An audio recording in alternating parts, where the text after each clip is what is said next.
ഈ ആഗോള അയ്യപ്പ സംഘവുമായി ബന്ധപ്പെട്ട പല പരിഹാസങ്ങളും വിമർശനങ്ങളും ഒക്കെ വന്നിരുന്നു. കസേരകൾ മാത്രമേ ഉള്ളൂ എന്ന തരത്തിലൊക്കെ. പക്ഷേ അതിനെയൊക്കെ അദ്ദേഹം ഖണ്ഡിക്കുകയാണ്. ആ പ്രതികരണമാണ് നമ്മൾ കേട്ടത്.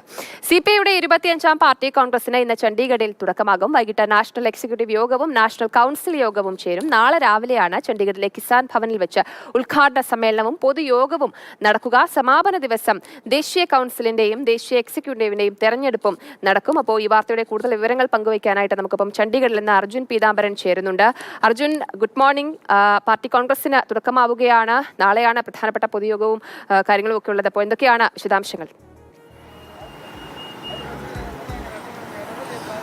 ജയലക്ഷ്മി, പാർട്ടി കോൺഗ്രസിന് ഇന്ന് തന്നെ ഒരു ശക്തി പ്രകടനത്തിലോടുകൂടി തുടക്കമാവുകയാണ് നമുക്ക് പറയാൻ സാധിക്കും. നോക്കൂ, ചണ്ഡീഗഡിലെ കാനം രാജേന്ദ്രൻ കവാടമാണ്. അകത്തേക്ക് പ്രത്യേകമായി സജ്ജീകരിച്ചിട്ടില്ല. ഇത് കിസാൻ ഭവനാണ്. ഇതിനകത്ത് പ്രത്യേകമായി സജ്ജീകരിച്ചിട്ടുണ്ട്. സുരവരം സുധാകർ റെഡ്ഡി നഗർ, അതിനകത്ത് വെച്ചായിരിക്കും എന്തായാലും ഈ ഉദ്ഘാടന സമ്മേളനമൊക്കെ ഇനി നടക്കാൻ പോകുന്നത്. ഇന്ന് രാവിലെ 11 മണിയോടുകൂടി വളരെ വലിയൊരു റാലി, ഒരു ശക്തി പ്രകടനം, അത് ഇവിടെയല്ല, ഇവിടെ നിന്നും ഒരു 8 കിലോമീറ്റർ മാറി മൊഹാലിയിൽ വെച്ചാണ് നടക്കാൻ പോകുന്നത്. എന്തായാലും പഞ്ചാബിൽ കർഷകരെയും അതുപോലെ പാർട്ടി പ്രവർത്തകരെയും എല്ലാവരെയും അണിനിരത്തി വളരെ വലിയൊരു ശക്തി പ്രകടനത്തിൽ തന്നെയാണ് CPI നേതൃത്വം നൽകാൻ പോകുന്നത്. ഇന്ന് രാവിലെ മുതൽ തന്നെ ഈ പാർട്ടി കോൺഗ്രസിൽ പങ്കെടുക്കാനുള്ള പ്രതിനിധികൾ, ഡെലിഗേറ്റ്സ് എല്ലാവരും എത്തിയിരുന്നത്. ഏകദേശം 710 ഡെലിഗേറ്റ്സ് ആണ് ഇത്തരത്തിൽ ഈ പാർട്ടി കോൺഗ്രസിൽ പങ്കെടുക്കാൻ വേണ്ടി എത്തുന്നത്. അവരുടെ രജിസ്ട്രേഷനും കാര്യങ്ങളും എല്ലാം തന്നെ ഒരു ഭാഗത്ത് നടക്കുന്നുണ്ട്. മറ്റ് ഒരുക്കങ്ങൾ, അതായത് ഈ ഉദ്ഘാടന സമ്മേളനം അടക്കം നടക്കാൻ വേണ്ടിയിട്ടുള്ള ഒരുക്കങ്ങളെല്ലാം അകത്ത് നടന്നുകൊണ്ടിരിക്കുന്നു. അതെല്ലാം തന്നെ നാളെയാണ്.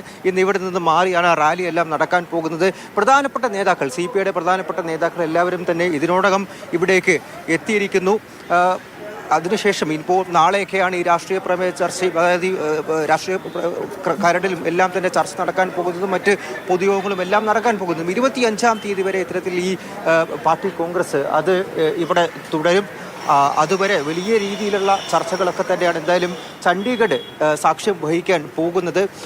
പ്രധാനമായിട്ടും ഇന്ത്യ സഖ്യത്തിനോട് ചേർന്ന് കേരളത്തിന് പുറത്ത് ഉള്ള CPIയുടെ പ്രവർത്തനം, അതിൽ തന്നെ ഏത് രീതിയിലാണ് പാർട്ടിയെ പരിഗണിക്കുന്നത്, പ്രത്യേകിച്ചും പല നിയമസഭാ തിരഞ്ഞെടുപ്പുകളിലേക്ക് പോകുമ്പോൾ അർഹിക്കുന്ന ഒരു പരിഗണന പാർട്ടിക്ക് ലഭിക്കുന്നില്ല തുടങ്ങിയിട്ടുള്ള എല്ലാ കാര്യങ്ങളും ഉയർത്തി അതെല്ലാം തന്നെ വളരെ വിശാലമായിട്ടുള്ള ഒരു ചർച്ചയാകും എന്നുള്ള കാര്യം തന്നെയാണ് എന്തായാലും പ്രധാനമായിട്ടും പറയാനുള്ളത്. ഒപ്പം തന്നെ ഈ നേതൃമാറ്റത്തെ സംബന്ധിച്ചും, പ്രത്യേകിച്ചും 75 വയസ്സ് കഴിയുന്നവരെ മാറ്റി നിർത്തി പുതിയൊരു നേതൃത്വം വരുന്ന കാര്യങ്ങളും എല്ലാം തന്നെ ചർച്ചയാകും. അങ്ങനെ അവസാന ദിവസം, അതായത് 25ാം തീയതിയാണ് ഇതുമായി ബന്ധപ്പെട്ടുള്ള മറ്റ് തിരഞ്ഞെടുപ്പുകളെല്ലാം തന്നെ ഇവിടെ ചണ്ഡീഗഡിൽ നടക്കാൻ പോകുന്നു. അതിനു മുൻപ് പല ചർച്ചകളെല്ലാം കോൺഗ്രസുമായി ബന്ധപ്പെട്ടുള്ള കാര്യങ്ങളാണ് അർജുൻ വിശദീകരിച്ചത്. നാളെ രാവിലെയാണ് ചണ്ഡീഗഡിലെ കിസാൻ ഭവനിൽ വെച്ച് ഉദ്ഘാടന സമ്മേളനവും അതേപോലെ പൊതുയോഗവും നടക്കുക. ഈ സമാപന ദിവസം ദേശീയ കൗൺസിലിന്റെയും അതേപോലെ ദേശീയ എക്സിക്യൂട്ടീവിന്റെയും തെരഞ്ഞെടുപ്പും നടക്കും. ചണ്ഡീഗഡിൽ നിന്ന് അർജുൻ പീതാംബരനാണ് പ്രതികരിച്ചത്.